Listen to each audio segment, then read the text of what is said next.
즐거운 성탄입니다. 저는 아까 주일이라고 착각하고 이렇게 막 이렇게 다른 이야기들도 했었는데 저하고 일주일에 두 번 뵈니까 좋네요. 정말 즐거운 성탄입니다. 연말 연시 여러분들의 분주함이 여러분들의 삶을 다른 방향으로 잠식해가지 않기를 진심으로 기도하고 있고요. 그 중에서도 우리가 성탄절로 함께 만날 수 있음이 너무나도 기쁘고 감사합니다. 오늘 우리가 본 본문은요, 누가복음 유명한 말씀이죠. 이맘때 매년 되면은 우리가 늘 살펴봐야 하는 예수님의 태어나심에 대한 이야기를 담고 있는 그런 본문인데, 천사들이 밤에 양떼를 지키고 있던 그 목자들에게 나타나서 아기 예수님의 탄생을 알렸습니다. 신비한 이야기죠. 그리고 그 탄생의 소식을 들은 목자들이 그 소식을 또 전했다, 이런 이야기입니다.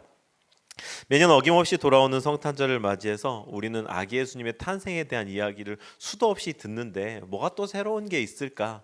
한 해를 지나다 보면 또 한 번 들은 이야기를 가지고서 쭉 자기 뜻대로 살아가다 보면 언젠가 이렇게 핀트가 어긋나 있는 그런 경험들을 하곤 하는데, 그런 측면에서 늘 알고 있던 이야기라 하더라도 다시 한번 새겨 듣는 것은 무척 중요한 의미가 있다 하겠습니다. 그런 측면에서 오늘 나누는 이 말씀이 우리 삶에 예수를 향한 인식을, 예수를 향한 삶의 방식을 다시금 재조정하는 그런 시간이 되시기를 주님의 이름으로 축복합니다. 가장 먼저 우리는 본문을 이렇게 마주하면서 목자는 어떤 사람들이었는가라고 하는 질문을 하게 될 것 같습니다. 그 전에 그저 이렇게 그냥 성경 말씀을 읽으면서 예수님이 나신 사건, 그리고 그 이야기에 대해서 집중해서 읽느라 그냥 휙휙 지나간 어떤 부분이 있다면, 오늘은 목자가 어떤 사람들이었지라고 하는데 조금 초점을 맞춰 보았으면 좋겠다. 제가 의도적으로 여러분들을 그곳으로 안내하고 있는 건데요. 우리는 워낙 많은 매체, 뭐 영상물, 그림, 사진 이런 것들을 통해서 목자, 목동, 이때 당시의 풍경들이 이미지화되어 있는 걸 봤기 때문에 어렵지 않게 이때의 풍경, 목동들의 모습, 목자들의 모습을 상상할 수가 있습니다. 제가 이 말을 입에 담는 순간 여러분들 머릿속에 아마 다 어떤 이미지가 있을 거예요. 어스름한 그 밤에 이렇게 양들 틈에서 이렇게 양떼를 치다가 이렇게 잠깐 잠들어 있는 그런 목동의 모습, 애니메이션에도 유명하게 나오고 여러분들 이미지 속에 각각 있을 거란 말이죠. 근데 그것들을 우리가 좀 한번 낯설게 해 보았으면 좋겠다라는 겁니다. 그저 가난하고 보잘것없는 직업으로 그렇게 천대받던 목동 정도로 상상하지 말고, 거기에서 상상하는 데서 그치지 말고, 유대 기독교 문헌들을 비롯해서 각종 사료들이 이 목동들이 어떤 사람들이었길래 예수님께서 나시는 이 기쁜 소식, 위대한 사건의 소식을 처음 이들에게 알려주셨을까라고 하는 것을 추적해가고, 그리고 우리가 그것을 통해서 오늘날 우리에게 주시는 어떤 은혜, 인사이트를 다시 한번 살펴보자라는 말씀을 드리는 거죠. 그래서요, 우리는 목자는 어떤 사람들이었을까, 이 질문에 짤막짤막하게 좀 알아보는 것으로 오늘 설교 말씀을 대신하고자 합니다. 제가 여러분들에게 정말 장담컨대 목자가 어떤 존재들이었는지 좀 알게 되는 것을 통해서 여러분들 가운데 깊은 은혜가 있을 것을 주님의 이름으로 믿어 의심치 않습니다. 그리고 축원합니다. 가장 먼저 이 목자가 어떤 사람들이었을까? 첫 번째로는요, 이 목자들이 우리가 흔히 알고 있는 이미지대로 그냥 낮고 천한 사람들의 그런 표상으로서 쓰였겠다, 그런 사람들이었겠다, 쉽게 유추할 수 있습니다. 이것은요, 굳이 우리가 말씀을 근거로 뭔가 다른 것들을 찾아보지 않는다 하더라도 그냥 당시 중동 세계의 목동들이 어떤 취급을 받았는가, 낮고 천한 그런 직분으로, 그런 직업으로 취급받았다는 것 우리가 상식으로 잘 알고 있지 않습니까? 낮은 신분, 천한 직업, 그냥 짐승들과 함께 뒹구는 그 오물 냄새 나는 그런 지저분한 직업, 이런 사람들에게 예수님께서 나심을 알려주셨다. 천한 사람들을 위해 비천의 천, 우리 지난주에 주일날 살펴보았던 마리아의 창가에 나와 있는 것처럼 비천한 그런 상태에 처해 있는 이들을 위해서 주님께서 오셨다. 이런 측면에서 무척 위로가 될 겁니다. 가난한 사람들에게 겨울이 더 춥다고 했던가요?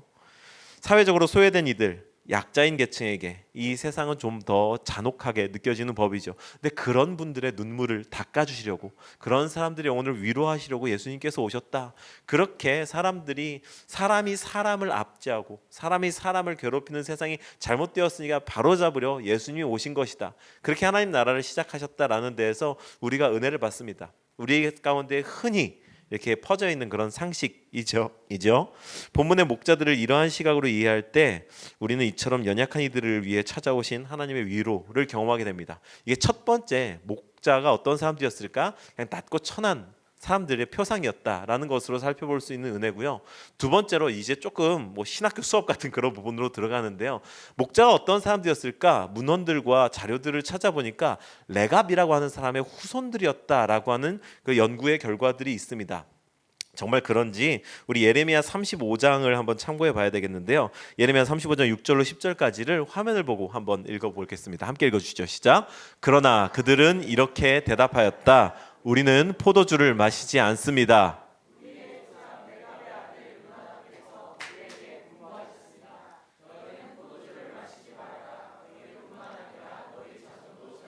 마셔서는 안 된다. 너희는 집도 짓지 말고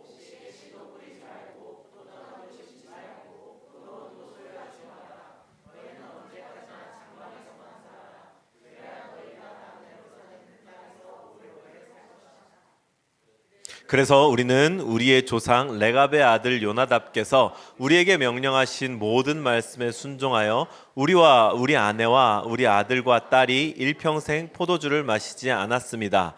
우리는 거처할 집도 짓지 않고 포도원이나 농토나 곡식의 씨도 소유하지 않았습니다. 요나답께서 우리에게 명령하신 모든 말씀에 순종하여 그대로 실천하면서 장막에서 살아.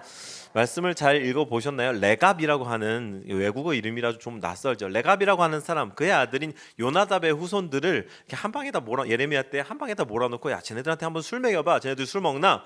이렇게 가서 시켜보니까 진짜로 술을 안 먹는 겁니다.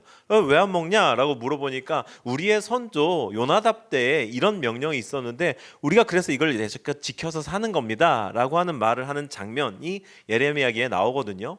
그래서 이 말씀을 토대로 보니까 이 레갑의 후손들이 정말 신앙의 어떤 정절, 자기들에게 주어진 선조의 말씀을 잘 지키면서 사는 사람들이었는데 이들이 왜 목동이었을까? 이때 당시 이 지역에서 특산품이 포도였단 말이죠. 포도 농사를 짓는 일도 할 수가 없었던 겁니다. 이것을 생산한 일이나 마시는 일에 동참할 수 없게 되었으니까 자기들의 선조 요나답의 말을 그대로 지키려고 하다 보니까 그러니까 사회 주류 계층에서 밀려나게 되고 이들이 할 수 있는 일이 없는 겁니다. 이들이 할 수 있는 일이 없으니까 이 일을 찾다가 짐승치는 천한 일, 목자로 살게 되었고 이들이 자신들의 정체성을 지키는 것이 특산품을 생산하고 그것을 팔아서 부자가 되고 사회적으로 안녕을 누리는 것보다 훨씬 더 가치 있는 일이다라고 여기면서 이곳에서 목동으로 정착하게 되었다. 그들이 그때까지 이 지역에 머무르다가 이때 예수님의 나심을 계시를 받았던 이들이 목동들이 되었다라고 바라보는 연구 결과가 있더라는 겁니다. 이렇게 바라보면은요, 무척 은혜로운 부분이 있습니다. 하나님께서 주신 민족적 정체성, 그들의 삶의 목표, 그들이 살면서 지켜야 할 신앙의 정절, 그것을 지키느라 세상의 안녕과 평안을 버리고 그것을 붙들고 꾸준히 이 세상을 천한 자리를 지키면서 살아온 사람들이 아기 예수의 나심의 최초의 소식을 듣게 됐다. 무척 은혜로운 묵상이 됩니다. 이게 레갑의 후손이 목동들이었다라고 하는 그런 주장에서 비롯되어지는 은혜일 거라고 보여지고요.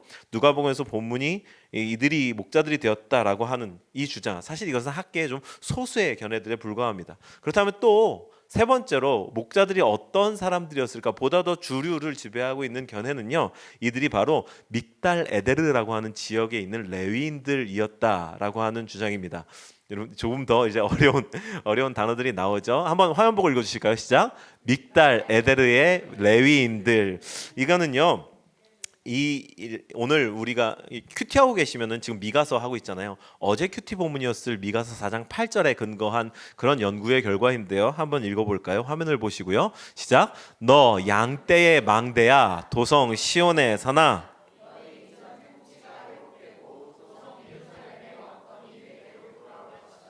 여기 양떼, 망대 이렇게 되어 있는 단어가 믹달 에데르라고 하는 그 지역이었을 거라고 하는 거거든요. 19세기 신학계에 뚜렷한 족적을 남긴 이 알프레드 에더스하임이라고 하는 신학자가 있는데 그분의 저서가 메시아 예수 그리스도의 생애와 시대라고 하는 책이 있습니다. 이 책에서 이 견해가 무척 설득력 있게 제시되었고 많은 분들이 이 견해를 취하는 그런 내용이 되었었는데요. 이 내용인즉슨 믹달 에데르라는 이 망대가 베들레헴에서 직선거리로 한 1km 정도 되는 거리라는 겁니다.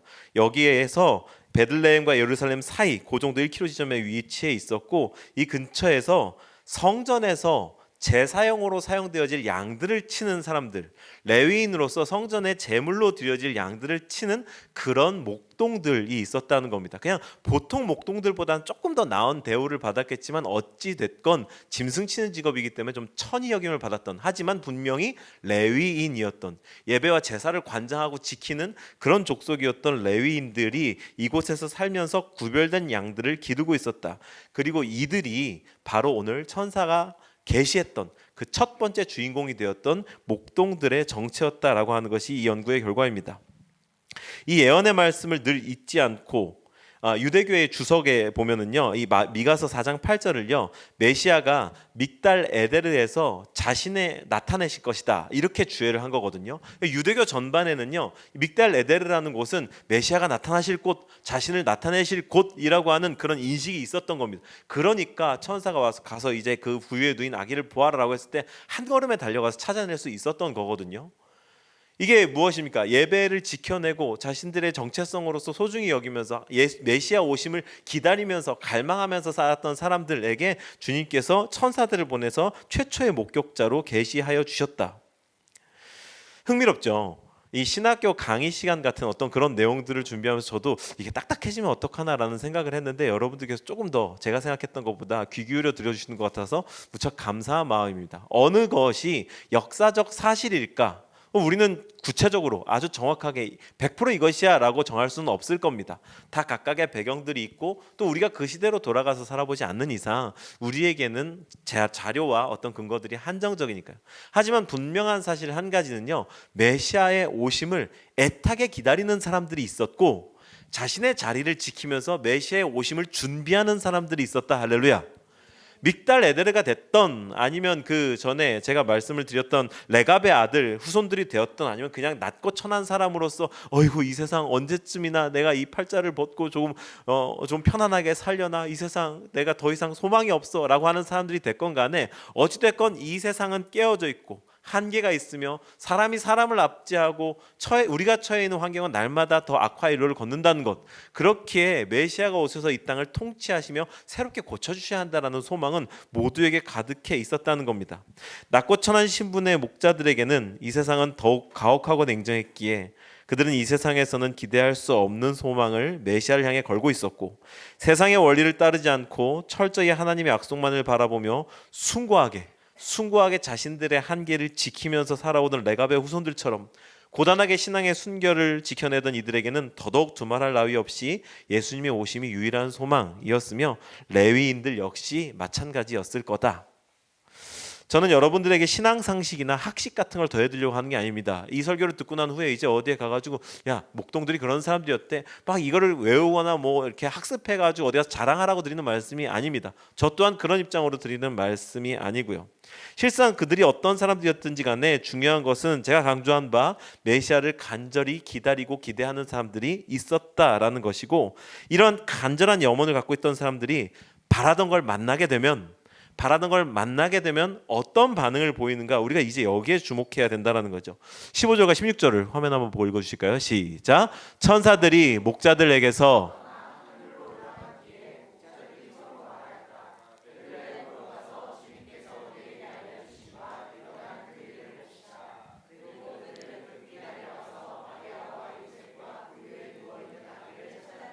찾아냈다.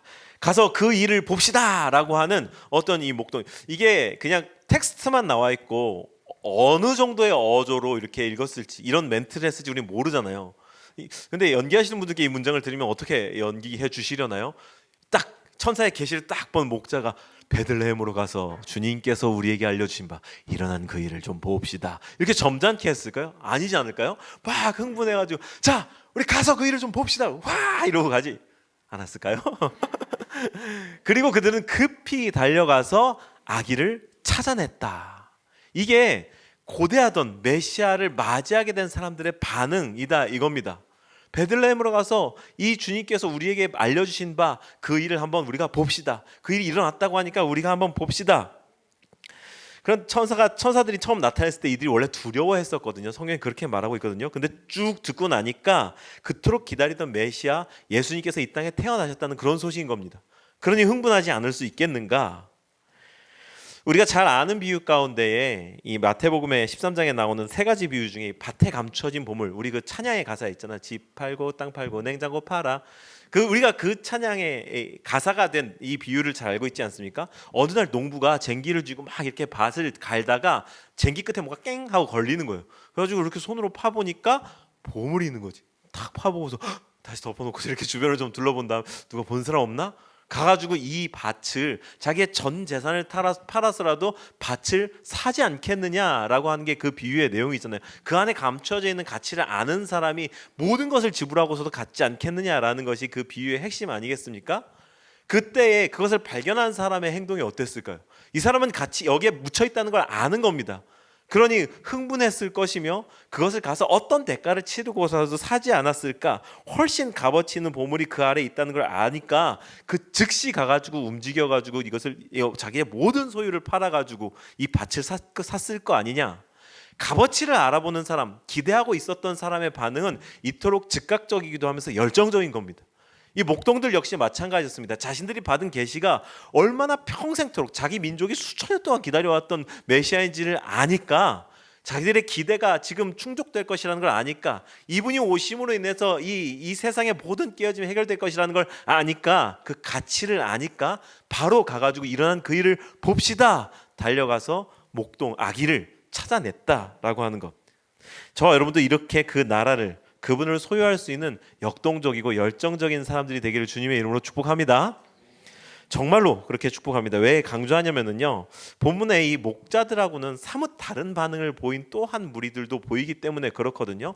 목자들은 가서 봅시다, 야 가가지고 대번에 찾아내가지고 주님께서 우리 천사들이 계시하신 그 일이 그대로 일어났네, 하나님을 찬양합니다 그러면서 돌아갈 때도 약간 룰루랄라 이렇게 돌아간 것처럼 본문에 그렇게 보이는데, 이 본문에 또 다른 무리들이 보인단 말이죠. 그들이 어떤 사람들이었나? 17절부터 20절을 읽어보면서 한번 발견해 보시죠. 함께 읽습니다. 시작. 그들은 이것을 보고 나서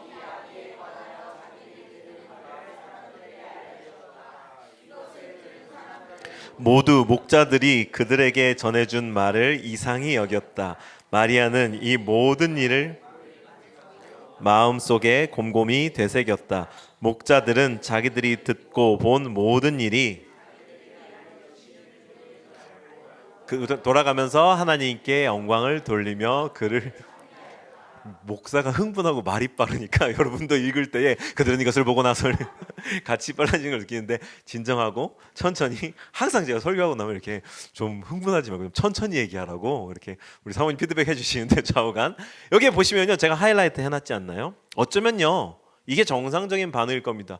뜬구름 잡는 것 같은, 여러분들한테 만약에 누군가가 와가지고 천사가 나타나서 구세주가 나셨을 것이라고 계시하셨습니다 그러면은 이상히 여기는 게 정상적인 반응 아닌가요?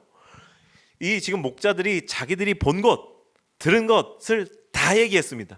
그러자 사람들이 그들에게 전해준 말을 이상히 여겼다라는 것은 어쩌면 정상적인 반응인 거거든요. 제가 지금 두 무리의 반응을 대조하고 있습니다. 하나는요, 듣자마자 바로 가서 우리에게 일러준 그 일이 일어난 것을 봅시다, 일어난 일을 봅시다 라고 목격하러 탁 달려갔던, 그리고 즉시 찾아냈던 목자들과 그 일을 전해 듣고서 좀 이상한데 이렇게 생각하는 사람들, 이 두 부류를 제가 지금 대조하고 있습니다. 어느 쪽이 상식적으로 좀 더 정상적인가요? 일반적인가요? 사실 후자 쪽이죠.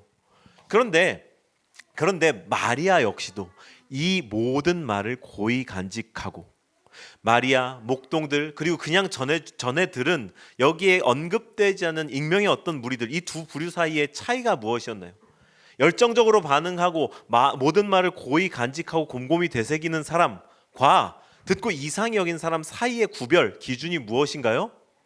애타게 기다리고 천사의 계시를 받고 이것을 목격하고 믿었던 사람과 그렇지 않고 그냥 되는 대로 살아가는 사람, 이렇게 두 부류로 우리가 분류할 수 있을 겁니다. 즉 메시아를 기다리고 기대하는가, 그것이 이 두 부류를 가르는 어떤 기준이라고 볼 수 있을 것 같습니다.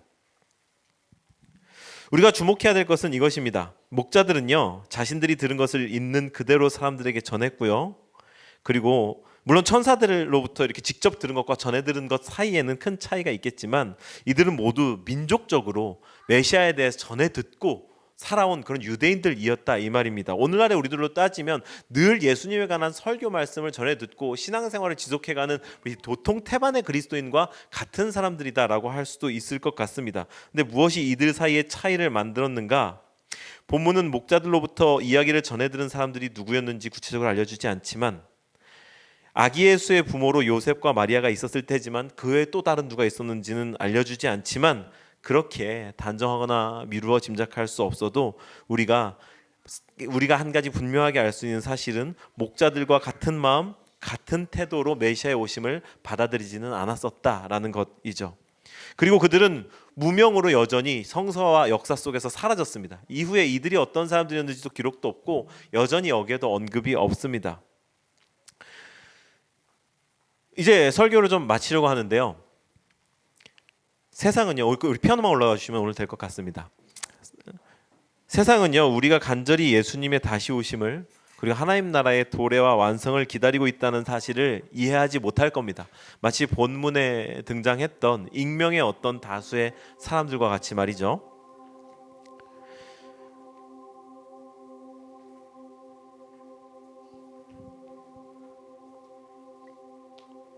흡사 이 본문에 나온 이 무명시들처럼 그냥 세상이 왜 이래? 이 세상 정말 가망 없어 라고 하는 정도에는 공감할 수 있겠지만 그런 선동적인 구호, 이 세상의 작태 풍조에 대해서 그냥 한숨을 똑같이 쉴 수는 있겠지만 그래서 예수님이 필요하구나 라는 데까지 이르지는 못할 겁니다.